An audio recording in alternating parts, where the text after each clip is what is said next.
Would you like to know more?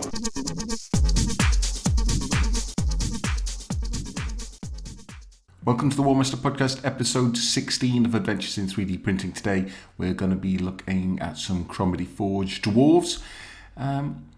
It's been a few days since I've recorded, and I'm going to do a couple of episodes at a time. I think that's the way I'm going to do it, because even though I've been finding the time to print the stuff and clean up and all that stuff, I've been finding it difficult to find time to undercoat and base and stuff. So I'm having to batch undercoat rather than do them daily, because it's too much of a faff to undercoat stuff each day. So that's the reason for the delay. It's not that I'm not printing, I am printing, it's just I'm not undercoating, and it doesn't really display very well unless I go through the process of undercoating stuff. So here is a dwarf gyrocopter from the Cromarty Forge 10mm centimetre warriors. Look at this fella here with his Biggles glasses on. Tally-ho! And he's riding this goat. If you can imagine this a goat's head, is it? Maybe. And he's riding the horns of the goat's head. Excellent stuff. Nice little foot plates there to keep his feet out of the way. They come with a hole in the middle so you can mount them on the flying base, which again, it comes with its own flying base. There's a couple of types of flying bases. This one, and one says something like attacking and one says something else, but I really couldn't see a great deal of difference. Maybe if we put them on camera we can see the difference. They were labelled different. I can't really see a great deal of difference to them. Maybe the angle's slightly different, so they're flying at a different angle. I printed two of these fellows off. They're identical. There was another one that you could print off that had separate like tail, propeller and wings and stuff that you could maybe create a little bit more variation in. But I was more interested in ease of printing than variation. So we also got some propellers. There are a couple of sizes of these. This is the smaller one. There's also a bigger one. But this one seemed big enough to me considering the size. Can you see it on a 20mm base there? It's quite a bit bigger than the base, but that's not necessarily a problem. But I didn't really want it any bigger than that, and I've left it off so you can paint it separately. Not that I'm going to get around to painting these things in the mountain of stuff that I have to paint. So I suppose my little pointy tool. What have we got here going on in the back? We've got some engine exhaust pipes.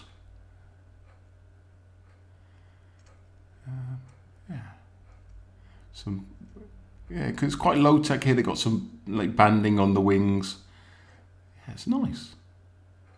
Cleaned up nice enough. Can't see any bits that I've left on.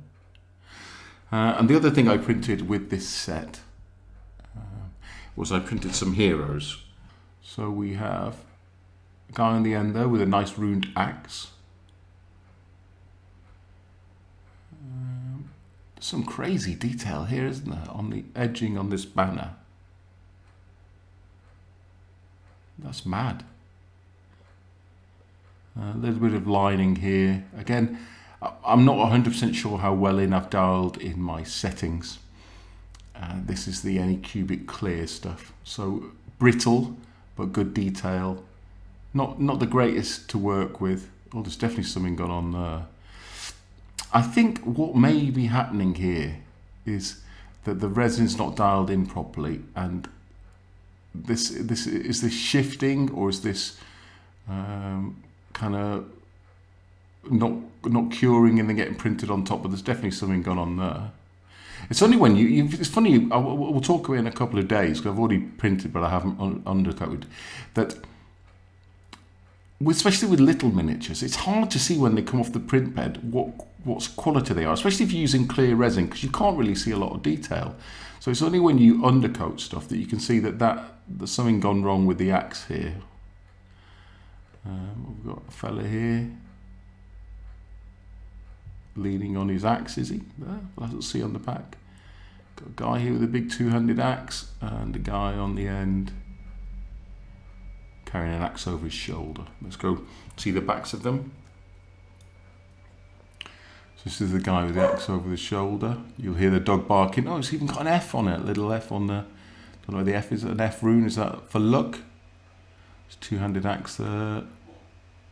Again, there's something gone on here, look. Well, there is definitely something going on here. Maybe it's underexposed or overexposed and I'm losing layers. And again, I can't tell if that's part of the cloak, but that was the guy on the front that had the axe cut in half. Also, if you've lost some height on the dwarfs, as again you'll see in a couple of days' time, we've lost quite a lot of height on some of the dwarfs that you only notice when they're undercoated, because they're so small anyway. You can lose a mil or two and you don't notice, and then when you undercut them you go, oh my god, they're shorter than all the other dwarfs. But we'll see that in a couple of days' time. So mixed bag here. It's a shame not all these have come out as well as they should, but I mean, you'd probably notice that. I'm not sure you'd notice any of the other things, although maybe this guy's lost his feet. The primary focus of this video is to show you the Cromarty forged dwarves, and this guy's got a pipe, has he? I think it does that at least, this video, even if the prints aren't perfect. Okay, so that was episode 16, on to 17.